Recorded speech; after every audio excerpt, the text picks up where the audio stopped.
And I'm just going to go, I'll start with Jane. And because what I'm trying to tease out of this is really the difference between affect and effect. And I think it's a very, very confused thing. It's even confused in the framing of this conference. And I think that a lot of people today are very concentrated, in our school in particular, on effects. They're concentrated on the story behind things, the accumulation of data, facts, history, politics, etc., and they bring it into some comprehensible form, but not on affects, not on what, and I'm from the AA as well, I was there when David was there, and I come from that legacy, which is affect, ambience, the surrounding atmosphere that architecture creates. So I'll start with Jane. There are a spectrum of wastes or imported fertilizers improved the soil of Central Park, of its meadows, and produced the verdant pastoral affect that its designers envisaged. The affect of lawns, sheep, and an atmosphere of calm. The focus of Jane's research, in my really cursory understanding of it, and I would love to have this clarified in further discussion, is not the affect of Central Park, that is a critical aspect of her research encountered by a visitor, but the socio-political effects that gave birth to it and continue to sustain it, i.e., the ontogenesis of the park's formation and its continued use. When we talk about the affect, the socio-political affect of the production of guano, we have to think of the affect in this way. The flogging, whipping, or being suspended for hours in the sun of indentured Chinese laborers. Their emaciated bodies struggling to carry sacks of guano and to push the overflowing barrows. Acrid dust penetrating the eyes, the nose, and the mouth of a worker, and the appalling stench, the odorous cloud. This is the affect of guano.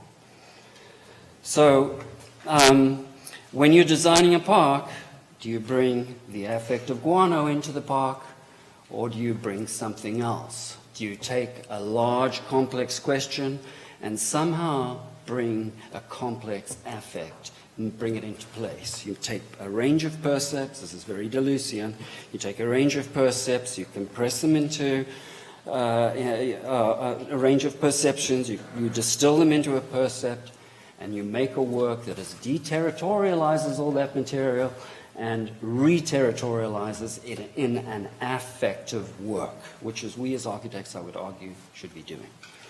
Charles. In one of your archival collections entitled Supercritical Decay, you list a range of rare elements, and I'd like to quote one of them. It's under Prometheum, which of course I love to associate, as we all do, with Prometheus, and something that interests me deeply. It says, and you quote, this is an archive, so you're quoting somebody who I couldn't track in the text I read. It must be said that after the night of December 1988, Van Gogh began to give the sun a meaning which it had not yet had. Of course, this is a meaning that is attributed to 1988, but of course I think this is the meaning always inherent in Van Gogh. It's certainly the meaning that many scholars draw out, and certainly the meaning that Deleuze draws out in his writings on Van Gogh. Van Gogh began to give the sun a meaning which it had not yet had. At that moment, all of his painting finally became radiation, explosion, flame, and himself lost in ecstasy before a source of radiant life, exploding, inflamed.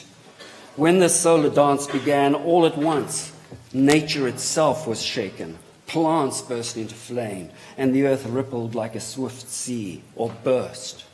Of the stability at the foundations of things, nothing remained.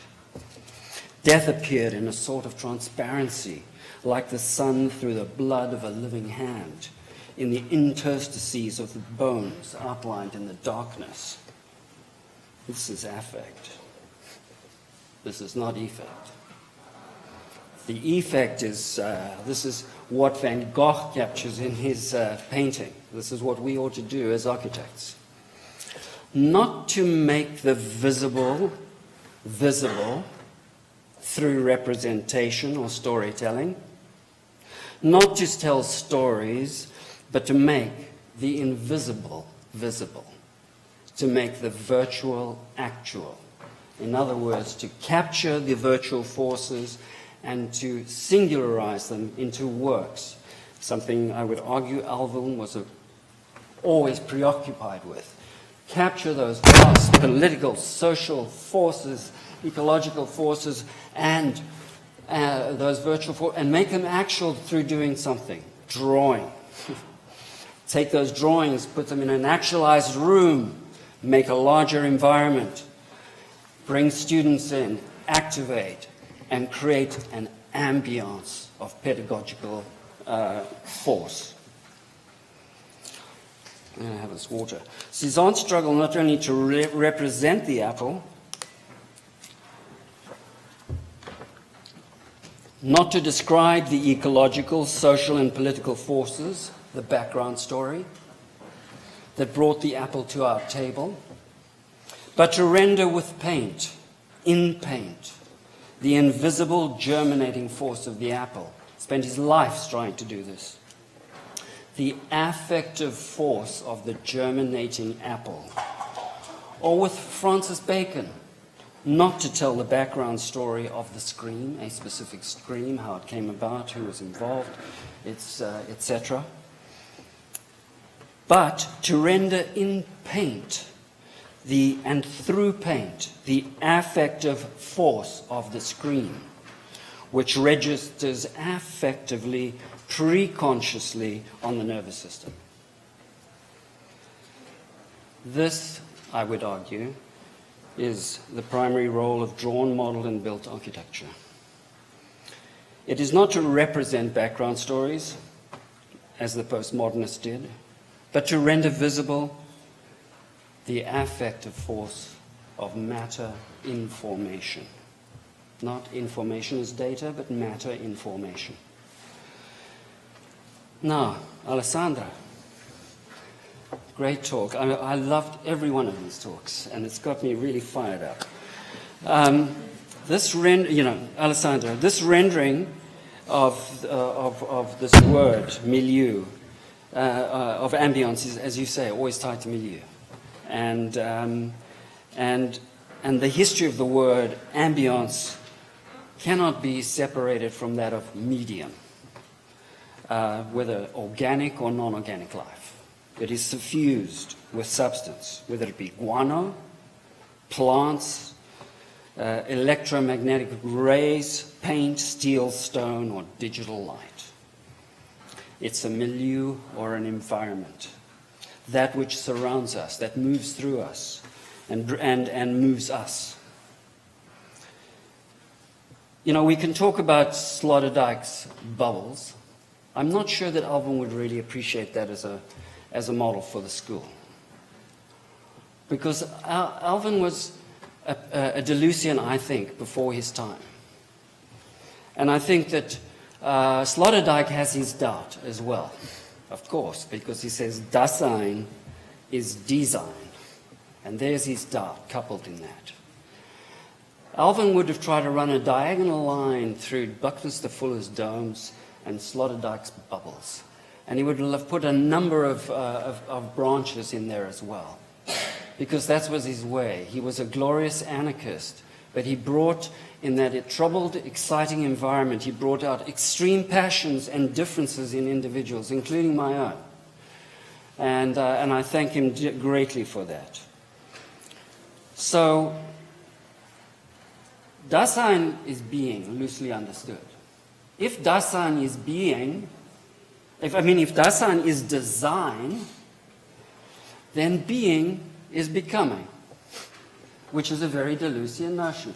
So we are all caught up in this discussion today, not about the fixity of being. We're not about things in themselves in a purely phenomenological sense, but we're caught up in the event. We're caught up in a huge event, and the event of 2016 is very different from the event of 1972. 1972 may have been troubled, but it was also a period where we felt great optimism.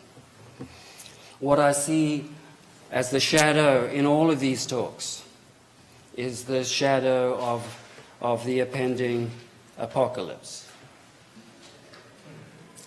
It is an ecological apocalypse, and it's certainly very strong, I would say, in Charles's work, but it's withheld, it's withdrawn, but it's there.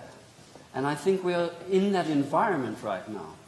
And how in that environment of risk, of also the politics of risk, do we sustain an architecture that, through the way in which we work, can imagine what life can be? That's my question.